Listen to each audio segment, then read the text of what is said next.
एक बार की बात है। एक प्रतियोगिता होती है जिसमें एक खाई के ऊपर रस्सी बंधी होती है, उसको पार करना था। तब सभी लोग डर जाते हैं और बोलते हैं कि हमसे ये नहीं होगी, हमसे ये नहीं। इसका इनाम 100 स्वर्ण की मुद्राएं था कि जो इस खाई को उस रस्सी के सहारे पार कर लेगा वह इन 100 स्वर्ण मुद्राओं को जीत लेगा। इसके बाद बहुत भिक्षु आते हैं और अपने शिष्य को लेकर आते हैं और वो उस शिष्य से कहते हैं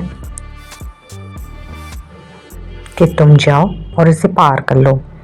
तो शिष्य खुशी खुशी उसे पार करने की कोशिश करता है उस रस्सी के सहारे और उस खाई को पूरी तरह पार कर लेता है और दूसरी ओर पहुंच जाता है। तब बौद्ध भिक्षु शिष्य को इशारा करते हैं, आवाज देकर बोलते हैं कि अब वापस आ जाओ। तब वह खाई को पार करके वापस भी आ जाता है। तब सभी लोग हैरान रह जाते हैं कि इतनी गहरी खाई इसने एक रस्सी के सहारे कैसे पार कर ली। सभी बौद्ध भिक्षु से पूछते हैं कि ऐसा कैसे संभव है, इसने कैसे पार कर लिया, क्या इसे खाई से डर नहीं लग रहा था, इसके पाँव नहीं कांपे। तब बौद्ध भिक्षु ने बताया कि ये मेरा शिष्य अंधा है और मैंने इससे यही कहा था कि सिर्फ एक रस्सी के सहारे तुम्हें दूसरी ओर जाना है और नीचे एक सड़क सी है। मैंने उसे बताया ही नहीं था कि खाई है, इसलिए वो बेझिझक उस रस्सी के सहारे पार कर लिया, खाई को पार कर लिया।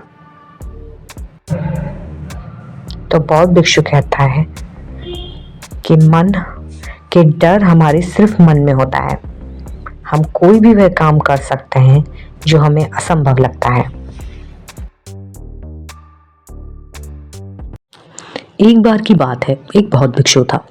उसके पास एक आदमी आता है और बोलता है कि गुरुजी, मुझे कोई ऐसा रास्ता बताइए कि मैं अपने लक्ष्य पर अडिग रहूं और आलस्य नहीं करूं। मैं उसके लिए ऐसा कुछ करूं जो वो लक्ष्य मुझे प्राप्त हो जाए। तो गुरुजी ने कहा कि ठीक है, तुम मेरे साथ नदी के पास चलो, मैं तुम्हें बताता हूँ।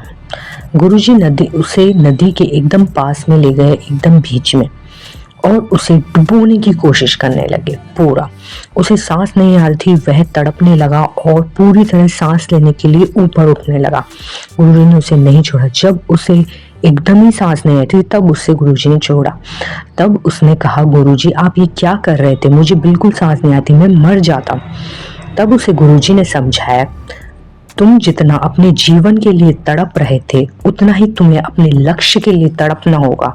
उसे पाने के लिए हर संभव कोशिश करनी होगी, तभी तुम अपने लक्ष्य को पा पाओगे। इस तरह तुम कोशिश करोगे तो अपने लक्ष्य में जरूर सफल होगे।